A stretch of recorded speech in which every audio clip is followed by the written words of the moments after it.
El artículo de hoy se denomina La disciplina de las vírgenes. Atención, amigas. Contaremos qué sucedía en las primeras épocas del cristianismo con las primeras vírgenes consagradas. Los padres de la Iglesia ciertamente creían que los hombres eran primordialmente espirituales y que las mujeres eran carnales.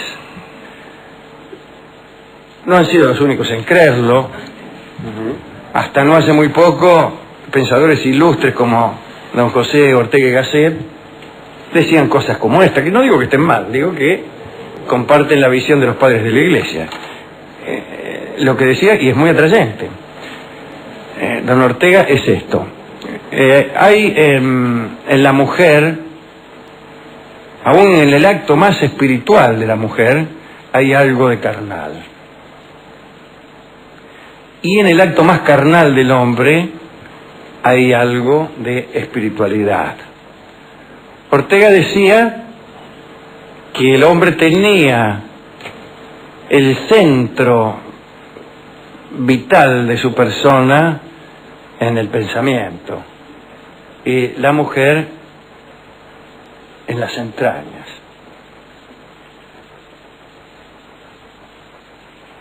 Y citaba o inventaba primero que los hombres más espirituales que habían existido en la historia del Occidente, tuvo que decir del Occidente, eran altos y flacos. Y pensó desde luego en el Cristo y en el Quijote. No pudo decir de Oriente. No, porque el Buda no lo era. No hay altos y flacos, pero el Buda era gordo. Claro, el Buda no lo era. Es de todos modos un capricho de Ortega. Es un capricho de Ortega no exento de cierta veracidad. Mucho más tomado del precepto científico, Aldous Huxley escribió otro ensayo que hemos citado algunas veces aquí, cuyo nombre tengo la precaución de no recordar, pero en el que se hablaba de ciertos valores que todas las personas tenían, que era un cierto endomorfismo, que sería la tendencia a lo redondo, a lo carnal, un mesomorfismo, que era una cosa atlética y de músculo, y un ectomorfismo, que era la flacura y los huesos, y que todos teníamos un poco de cada cosa, y que los ejemplos extremos de eso, por ejemplo, alguien que tuviera 9 de endomorfismo, he dicho al revés, y uno de los otros, ese estaba loco seguro. En general éramos una mezcla de eso. Ahí yo creo que acertaba Huxley y pedía a él, con toda inteligencia, a los psicólogos que tuvieran en cuenta el cuerpo a la hora de analizar la mente.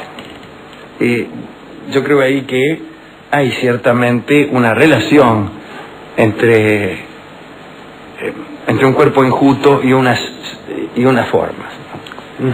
Pero en todo caso todos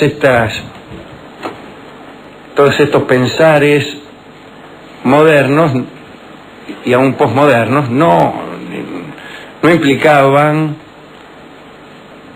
el considerar a la mujer como un ser de segundo orden. Pero los padres de la Iglesia creían que los hombres tenían el patrimonio del espíritu y que las mujeres que aspiraban a la santidad debían enfrentarse a problemas muy difíciles de sortear. Para poder alcanzar la espiritualidad tenían que renunciar a aquellas cosas que las definían como mujeres. Así, al elegir una vida espiritual, debía trascenderse el género, el cual era por definición sexual y reproductivo. San Jerónimo fue contundente y escribió lo siguiente: si ella desea servir a Cristo más que al mundo, dejará entonces de ser mujer y será llamada hombre. A partir de entonces se desarrolló una disciplina conventual que no luchaba solamente contra la tentación lujuriosa, sino también contra todo lo que definía a una mujer como tal. Las primeras vírgenes cristianas debieron someterse a unas cerrazones que directamente las corrían de género. Una vez que una mujer había tomado la decisión de no casarse carnalmente, debía hacer un ritual público para certificarlo. La exigencia de ese rito apareció ya desde el año 300 en el concilio de Elvira, en España. Y más tarde Jerónimo explicó que una virgen debía presentarse ante su obispo, quien le cubriría la cabeza con un velo de novia para presentarla como una casta virgen a Cristo. Tertuliano dijo que la virginidad física no era suficiente. La mujer también necesitaba modestia. San Ambrosio, el maestro de San Agustín, llevó esa lógica al extremo cuando dijo que sin modestia la virginidad ni siquiera existía. La virginidad podía ser violada por una mirada lujuriosa. La rigidez de Tertuliano fue tal que llegó al extremo de afirmar que cuando una virgen desnudaba su cabeza, inmediatamente dejaba de ser casta por completo. Una virgen no solo debía estar velada, sino que debía evitar despliegues ostentosos de estilo y riqueza. Debía eludir incluso un ascetismo ostentoso, puesto que tales extremos también podían atraer la atención hacia ella. El temor de los padres a la influencia de las comidas para incitar la sexualidad era enorme. Las primeras reglas para las vírgenes explicaban que debían ayunar todos los días, no llenar nunca el estómago, y los alimentos que comían debían ser refrescantes, como por ejemplo vegetales o hierbas suaves, nada de chimichurris ni esas cosas. El vino estaba prohibido, desde luego, porque acaloraba velozmente. El agua era la bebida más segura. Jerónimo esperaba que sus prohibiciones fueran observadas a tal punto que en la comunidad todas las vírgenes fueran mujeres pálidas y delgadas de tanto ayunar. Y como estaba prohibido todo lo que fuera sensorial y carnal, una virgen consagrada no debía bañarse. Un baño no solo podía calentar la sangre, sino que además podía violar el pudor. Además, un baño podía ser indicio del orgullo de una dama por su apariencia, y eso era inaceptable. San Jerónimo aseguraba que la Virgen perfecta, mediante una escualidez deliberada, se apresuraba en deteriorar sus buenas apariencias naturales. A la vez que debían apartarse de las cosas mundanas, como la comida y los baños, las vírgenes debían ser indiferentes a la propiedad personal. Paralelamente a las listas de conductas prohibidas, los padres también crearon un programa de actividades recomendables para las casas de mujeres célibes, puesto que creían que las actividades espirituales y las carnales no podían coexistir. Recomendaron que las vírgenes llenaran su tiempo con actividades espirituales. Jerónimo puso énfasis en el estudio como excelente pasatiempo que podía reemplazar a la pasión carnal e instalar en su lugar una pasión espiritual. Él recomendaba la lectura de las Escrituras y de padres como Cipriano, Anastasio e Hilario. Pero el estudio no debía servir para enorgullecerse ni para exhibir los conocimientos en una disputa. Una virgen no debía ser elocuente. Su conocimiento debía ser estrictamente privado, como el de los cangrejos.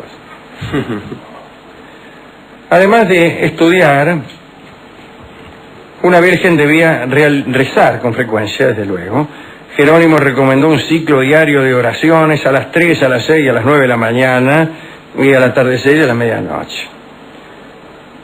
Las recomendaciones de oración de Ambrosio no fueron tan precisas, pero desde luego serían frecuentes. Pero cumplir con todo eso no era suficiente. Cada asunto debía acompañarse con el debido espíritu. Cualquier desdén era pecaminoso. Otra exigencia era el silencio. Los padres de la Iglesia consideraban que una boca abierta en el hablar revelaba a una mujer abierta al mundo, ¿no? Hablar era una acción no pasiva y por tanto considerada como no femenina. En consecuencia, las vírgenes, que tenían que ser no sexuales, también tenían que ser calladas. Últimos detalles.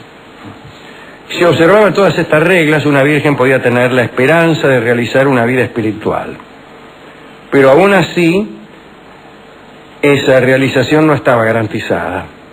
Los padres tuvieron el cuidado de opacar la importancia de la integridad estrictamente física. La verdadera virginidad podía perderse accediendo a cualquier gesto femenino, una mirada, un utensilio utilizado con delicadeza, una belleza ostensible, algún acicalamiento, un grito agudo o una lágrima fácil eran suficiente motivo para que la promesa del cielo fuera rotundamente negada. Este es el final de este informe que nos mete, desde luego, muchísimo miedo, muchísimo miedo, ¿no? Miedo de que las cosas no hayan cambiado tanto. Ese es el miedo que nos mete, ¿no? Desde luego tiene su gracia, toda extravagancia, todo pensamiento poco razonable tiene un costado gracioso, pero este no. Esta clase de pensamientos ha producido muchas desgracias. Bien, ¿a quién quiere dedicar esto? A Swedenborg, Alejandro, a este hombre que había visto en la santidad mucho de sensualidad y que decía que el cielo era un cielo de palabras y un cielo de sensualidad. Había otra cosa que decía Swedenborg, que era un señor sueco, bastante razonable, al menos hasta aquí, a quien un día se le apareció Dios mismo. Y dijo, mira, te convido a visitar el cielo. Y visitó el cielo y el infierno y escribió como unas memorias de viaje, de lo más atractivas y también de lo más razonables. Una cosa que siempre me ha gustado es que en ese cielo no entraban los estúpidos. En el cielo de Swedenborg no había lugar para los estúpidos, que tenían una especie de limbo en el que eran muy felices. Además no era que no entraba, nada estaba cerrado. Correcto, uno estaba allí donde era feliz. Uno estaba donde era feliz. Y sucedía que los estúpidos, como sucede desde luego, no eran felices allí donde la excelencia hace soplar sus vientos. Así que bueno.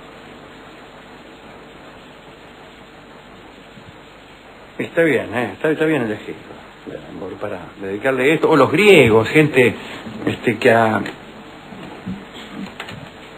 puesto absolutamente juntos los placeres del cuerpo y del espíritu.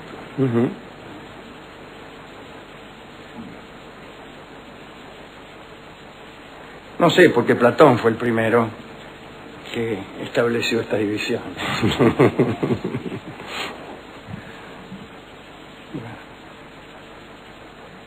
Y a aquellas damas que con su nula castidad hacen tan hermoso el mundo.